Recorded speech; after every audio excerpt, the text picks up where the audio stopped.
Well, hello, Viking football fans, and welcome to this edition of the Randall Mill Pharmacy Billy Skinner Lamar Viking Football Coaches Show. I'm Bill Frawley, and with me, as always, of course, head athletic director at Lamar High School and head Viking football coach Billy Skinner. Coach, how are you today? I'm doing great. It's always good after a victory. Heck yeah, especially when it's the first game of the season on the Indeed. road. Yep. Yeah, well, we can kind of jump right into some things. Number one, getting over to Plano West, what time did y'all have to leave to beat some traffic, hopefully? So we left at 4:22. I wanted to leave at 4:20. We were a couple minutes late. But it was a pleasant drive. I think I might have got about a 35-minute nap. So I felt really good about that. And it took us just under an hour to get there. Not bad, not bad. And I heard y'all had some nice buses to ride in. That's correct. We had a couple of charter buses, so that always makes it. Anytime you've got a plug, an outlet plug where you can charge your phone and listen to some music, it's going to be a good trip. There you go. And are those like certain distances y'all get to do that? Yes, I think it's anything over 25 to 30 miles, somewhere along that line. The Oh, the district nice. will do that for us football wise. So Oh, um, that's good. definitely appreciated. It was definitely appreciated. That's good. Yep. I'm going to start off, if we don't mind, sidestep over to some sub varsity talk for a few minutes. Yeah. I was up in the booth on Thursday night. I had my cousin Paul from Florida. He joined us, and he's been here Awesome. before to do some football and baseball stuff with me up in the booth, and he had a blast. And of course, Coach Williamson was up there running the scoreboard Yep. and talking with us and giving us some really good insight. But the JV teams looked really good. There were some evenly matched games there. There were, and it was fun to watch those kids go out and compete.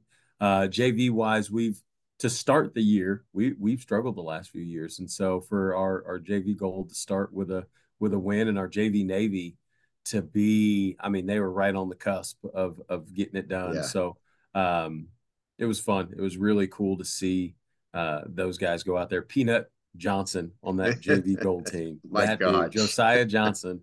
I mean, Yep. he is a firecracker. And so it was fun to see him get loose and Ryan Smith get loose on that game. We've got a kid that just moved in from Mesquite. His name's Terry Baker, and he played in that game. Uh, Yeah. and now I call him Scary Terry because man, he is a tough blocker on the perimeter. So it was a lot of fun to watch. Well, it's funny. Coach Williamson was letting us in on some of these nicknames, and when I know it's okay, I'll use those or Yeah, oh yeah. whatever on the speakers. But it was so funny because I was watching some college football in person. I went over to watch Notre Dame A&M in person, and I was watching games last night, night before. And my cousin Paul was going, "That guy's like Peanut. Yeah. That Uh-huh. guy running back, he moves around, jukes and jumps." I was like, "Yeah, you're right. He is kind of like Peanut." So That's awesome. he's got some impressions he's already made. So, That's and awesome. then how'd the freshman teams do? The freshmen played really well. The freshman gold team came up a little bit short, and then the freshman Navy team ended up winning 40. Oh, I don't want to mess this up, but I think it was 45 to 13, 45 to 12, something like Yeah, that. pretty good Uh, lopsided win. yeah, they got after it. So it was good to see them be rewarded for all the hard work that they've put in because they're the ones that still show up every morning at 6:15, 6:30 in the morning to get their work in. And so um, it showed last Thursday. Well, and for the freshman teams, combining basically Shaq and Nichols, and Yep. they've had some practices together and stuff. But when they actually get into the game experience situations and they can be competitive and win, that's really good stuff.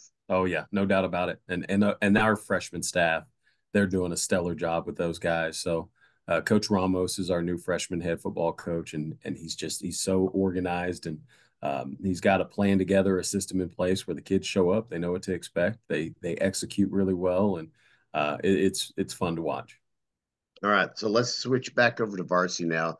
Y'all pull up in the buses, you go through some routines. What was the feeling overall of the team as y'all walked off the buses, started to go through your pre-game routines? That's the most focused I've ever seen this entire group, and it Really? started during our athletic period. We have what we call a kick the field script that we do every Friday. Um, and it was the cleanest kick the field I've ever been a part of. And you see it in the kids. I mean, we were 100% no drop balls. Everybody was lining up.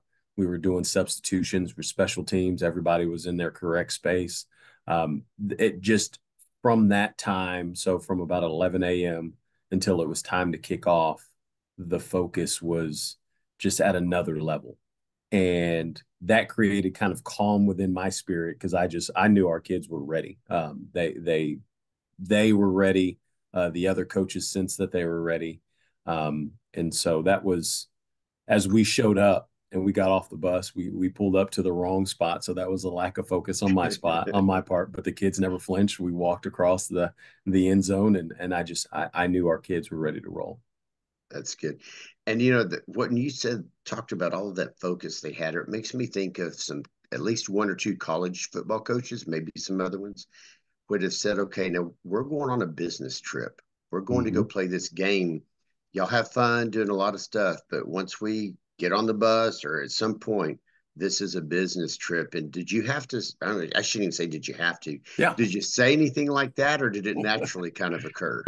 No, that's funny that you bring it up. So um, we are super blessed to have Barry Hugelworth here. He's our assistant head coach and our defensive line coach, and his attention to detail is greater than just about anybody I've seen. And so he brought it up of, hey, we need to take them through our pregame. We need to take them through what it's going to look like when they get on the bus, who's on what bus, talk to them and clearly define the expectations of what bus behavior looks like. I mean, so on starting on Thursday, we started having that talk with our guys and we actually walked them through an entire pregame ritual that we have here. Okay. And we went through everything from the kickers and snappers and holders going out doing their thing to the warm up, all the way to the national anthem and what it's going to feel like, where we're going to be, where our feet are going to be, where our helmets are going to be. So we walked through all of those things, and then we brought them up after and we talked about, okay, here's the next piece of that focus for us. I'm not taking your phones because that's always a fight for coaches is do we take their phones up? Do we let them ride the bus with them? When we get there, do we take them? And this is a pretty senior heavy team. Um, just talking to those kids, it's like, look, we're going to trust that you guys are going to do this thing the right way. So when we get on the bus, you can have your phone, but I want your headphones in. You're listening to music. You're not scrolling through Instagram. I don't want to see posts about what time it is and all. Like, so we talked Yeah. specifically about those things, and we laid out a very specific expectation. And the kids, to their credit, I mean, really rose to the occasion, and they were as locked in as I've seen, and it was I mean, I'm getting goosebumps thinking about that because Wow. practice yesterday was them picking up where they left off on Friday. And that's exciting. That yeah, I almost get goosebumps or Yeah. chills when you say that seriously, and it brings to mind when Paul and I were up in the booth. Coach Williamson was talking to us, and he was talking about senior leadership, the Mhm. leadership that the seniors and others, but especially the seniors, provide. That has to play a part in that whole thing of being responsible enough. You don't have to take up their phones; they can listen to Right. music. They're not doing inappropriate whatever stuff. Yeah. And so you've mentioned before, but if you don't mind, talk to us a couple of minutes about the senior leadership importance. Well, it's important to remember that these seniors, I mean, we're talking about 8 to 10 kids that played as sophomores who, when we first got here, this was our freshman class. This senior group was our first freshman class here. And so they've seen the progression of the program. They've seen the ugly. They've seen the bad. They've seen the good. And now they're starting to see the benefits of what we've kind of been preaching to them. And so knowing that they've been through the trials and tribulations with us and struggles with us and the goods with us, it's not as difficult as you would think because they want to leave their mark on this place and they realize that this is an opportunity for them to cement themselves in a legacy of Lamar High School football. And so, you got a quarterback he started his 21st game on Friday. That's a lot of football. you know, That is a lot of that's a football. lot of football. Jesse Little, another kid, a receiver that played 21 games. Deontay Gentry, a kid that had an explosive night. He was one of those sophomores that played for us. So these kids, they know what's at stake. And here's the cool thing is that the juniors and the sophomores that we have paired with them, they're very talented, but they're about their brothers. They want to make sure that we send these seniors out with everything that they want, and they do it by locking in at practice. And I'm telling you, this young group, they're very talented, but my goodness, there's some really good leaders in that group as well. Well, and you just said something about, they're working with their brothers and Yeah, this, stuff. And not to overdo the stuff that Coach Williamson was talking about, but one more thing he said was, if as a team, if you like each other, you can love oh yeah, each other. If you love yes, each other, you can win. You want to expand on that for a moment? yeah. Well, it's just the way I think about it. I think about my house. Like it is a lot easier to get up at 5:30 in the morning and make my baby's waters because I love the crap out of those kids, you know, and to make breakfast and all of those things. So you do things outside of your comfort. You do things that maybe you don't feel like doing for those that you love. And we try to have that approach here because not all of our kids are going to go play college ball. Not all of our kids are going to go be pro athletes. Every one of our kids, they're going to be a man in America. And so we want to make sure the men that come out of our program, they know how to be uncomfortable for their family so that they can provide for their family, whether it be they're married, whether it be they have kids. We want to provide that experience here. And I think that those kids being able to get outside of their comfort level for people that they love and people that they are growing to know and all of those things, it's going to benefit them way beyond anything we do on a football field. Definitely so. So you go there, you get off the bus, you've gone through some pregame stuff. Now it's game time. Yep. At what point did you get, and maybe this is going to sound wrong, but at what point did you get comfortable enough to think, whether they win, lose, whatever, but okay, these guys get it. They're starting Yep. this game, they're playing this game, and this is what we've been training, teaching, preparing them to do. Does that I make can tell. sense the way I'm asking Oh, that? absolutely. And I can Okay. tell you the exact moment. So, Oh, uh, cool. first drive, we're on defense. Uh-huh. They're driving the ball pretty well. They're running it well. They're getting the ball out on the perimeter well. Um, and I'm talking about Plano West. That they have a good Yeah. plan in place. We cause a fumble. We believe that we get the ball back. It's actually signaled that we get the ball back. We're getting ready to send our offense out on the field. Defense is juiced up. And then they come over the intercom and say, no, it's Plano West ball still, second down. In the past, that's a huge deflator for our Mm-hmm. program. That's oh crap, here we go again moment. Our defense and our offense loved on each other. Defense runs back out there, doesn't make a fuss about it, doesn't not worried about complaining to an official about any kind of call. They're locked in on Coach Naharo. They're locked in on getting the next call and playing the next play. They essentially one of the things we try to do here is when bad things happen, we say good. And they ran out on the field and said, good. We got more opportunities to play defense. Let's do it. And then 3 plays later, 4 plays later, Deontay Gentry comes up with a massive interception and runs it back 86 yards.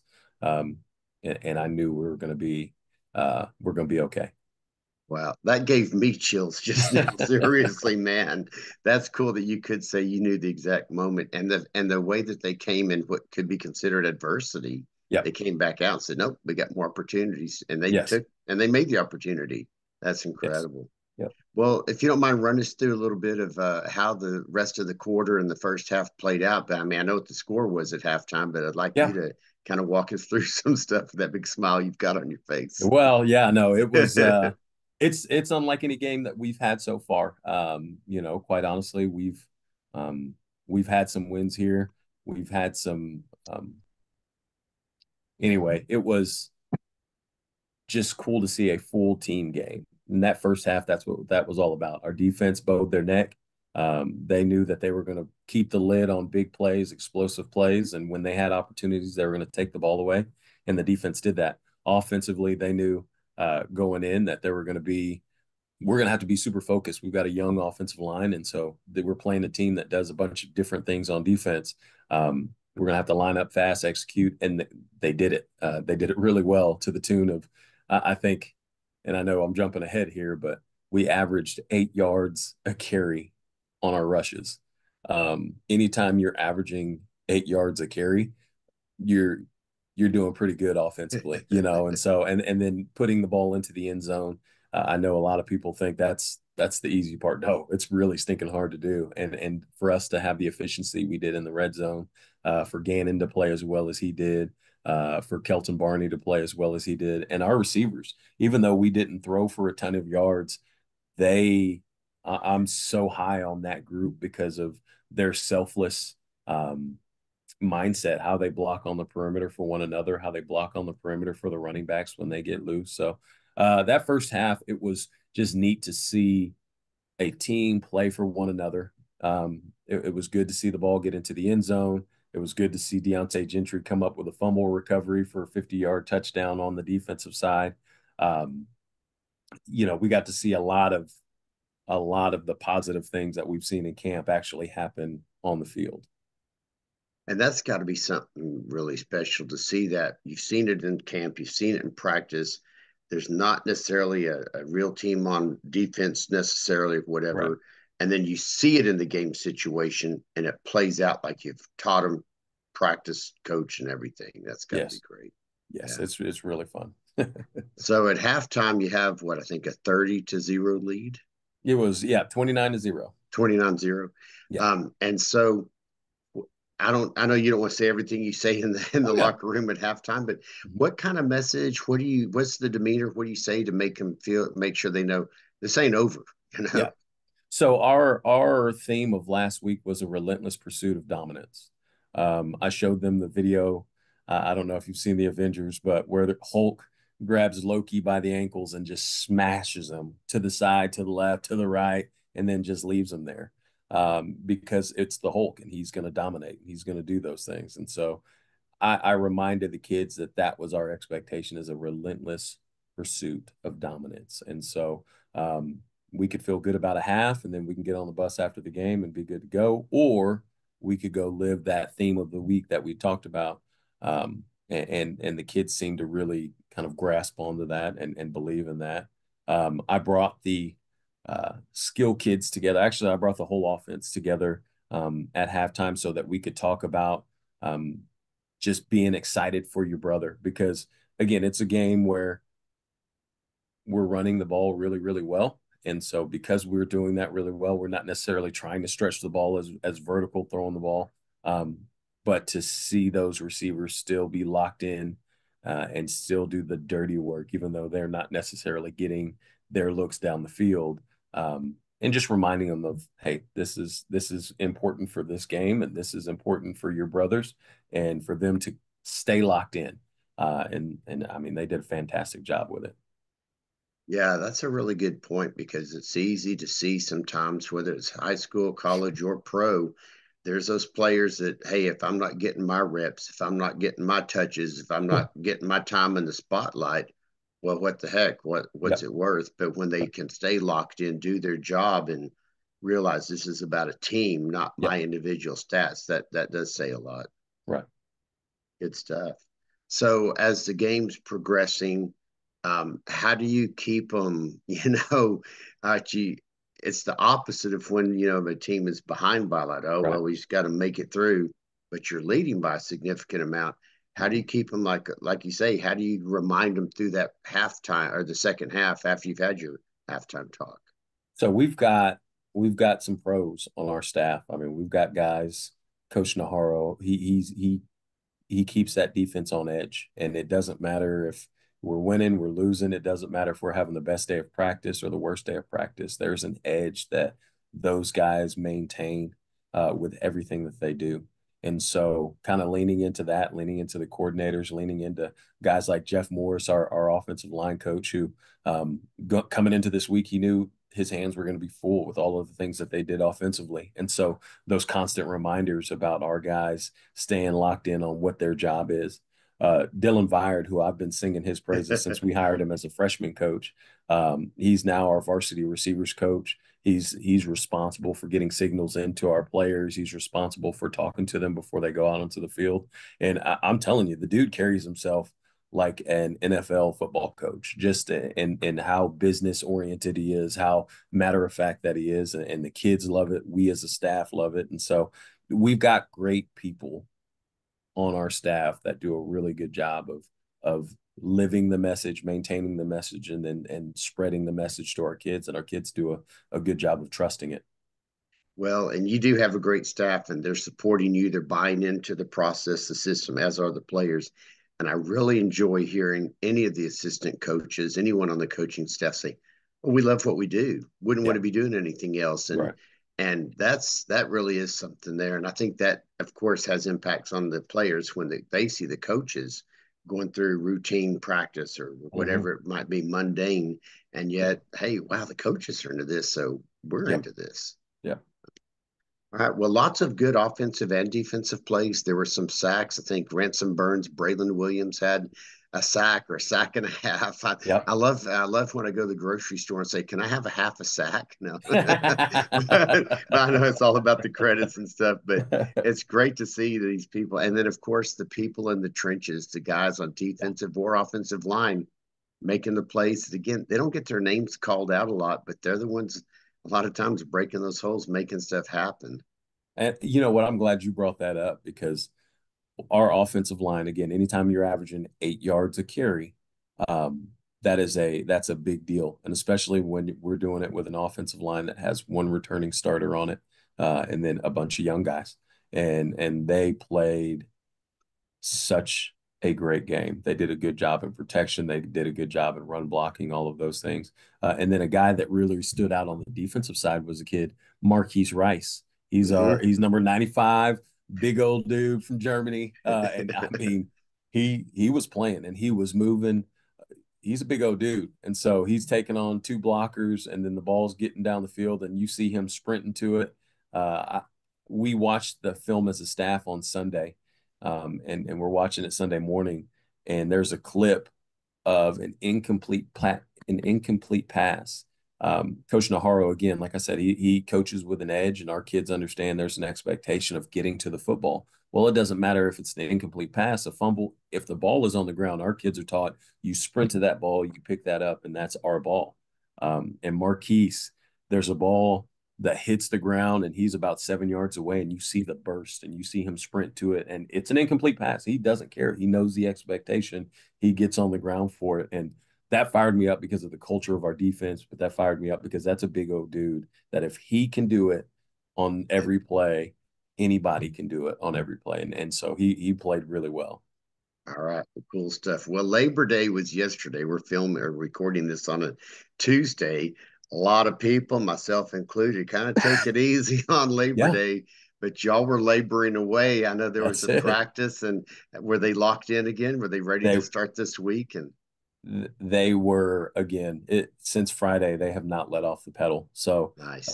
we do our award ceremony where we hand out stickers and we have an early morning meeting and our kids understand if you're not there at the meeting you don't get your stickers and so it's amazing what a sticker on a helmet can do. So we had our kids here, we had them locked in, we had them ready to go. um, it was a little bit longer practice than they're used to. And so obviously that can kind of slow it down a little bit. And there was no drop off. We did more conditioning yesterday than we've done. And there was no drop off. So it was it was a great practice. Excellent. Well, you're going to prepare or are preparing for Mesquite Horn for this week. We got Anything? Saxy this week. I'm sorry, my bad. I jumped ahead. That's right. That's okay. Yeah, this is even a longer road trip. You go all the way out past Garland to Saxe. So Yep. thank you for correcting me. Yep. I just wanted to give you a chance to shine. No, thank you. I needed But, that. I yeah, needed. Well, no, so. you freaked me out there for a second. I was like, crap. Have we been have we been studying the wrong people? Oh, I'd like to think it was a prank, but no, it's not April Fool's. But yeah, you're preparing for Saxe. What are y'all working on that you want to share? What are y'all fine tuning? So we are really just wanting to sharpen on what we and build off of what we started last week. I like what we were doing offensively with running the ball and um, build a couple of things off of that and disperse the ball around a little bit more. And then defensively, we're matching up against a very talented offense. They've got a kid that's going to the University of Texas on the outside. And so it's a great opportunity for our defensive backs and kids that they want to see top level talent. Well, we've got an opportunity to see top level talent this week. So it's about rising to the occasion defensively. Our theme is make them snap it again. If we can keep a lid on the explosive plays and make teams snap the ball, offense is freaking hard. It's really hard to go on a 14 play drive. And so Oh yeah. we want to make sure that we're making them execute because if I ask an offense to go on 14 play drives over and over and over again, at some point, one of their 11 will make the mistake and will put the ball on the ground or will make a holding penalty or will this or that. So make them snap it again. And then offensively, we want to impose our will when we run it, when we throw it. So that's what we're working on. That's what we'd like to do. All right. All right. Well, we'll shift gears for a moment to the sports drinks. I'm sure y'all are still Yes. accepting cases of 20-ounce bottles of whatever brand, whatever flavor, whatever color, right? We absolutely are, and I can tell you, our kids are loving it. I mean, I don't know if they're more excited about the game or they're more excited about that sports drink, but they love Thursdays when they come around. I can tell you that. The hydration party.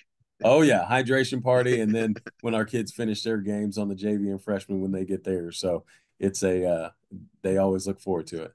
I got to go experience another one of those. Oh I yeah. got to do one last year, and that was a great experience. So, all right. Well, Coach, anything you want to say to the fans, the Booster Club, just as far as hey, come out and support and whatever else?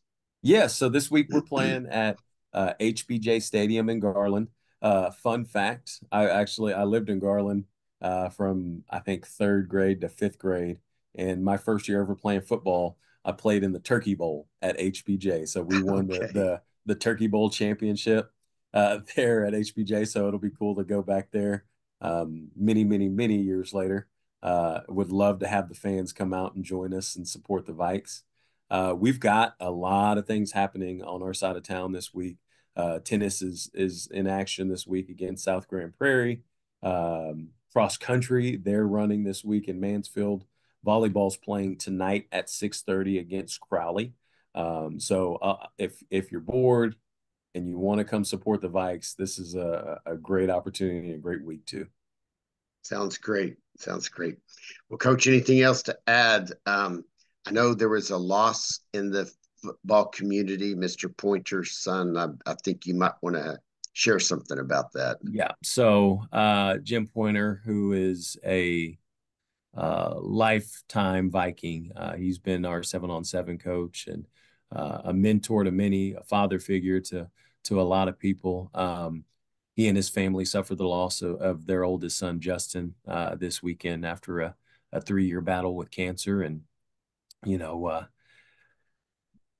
VFND is a real thing, and I know that Justin's spirit will forever be with us here at Lamar High School, but will forever be with his family. And just we want to send our condolences and our love to the Pointer family.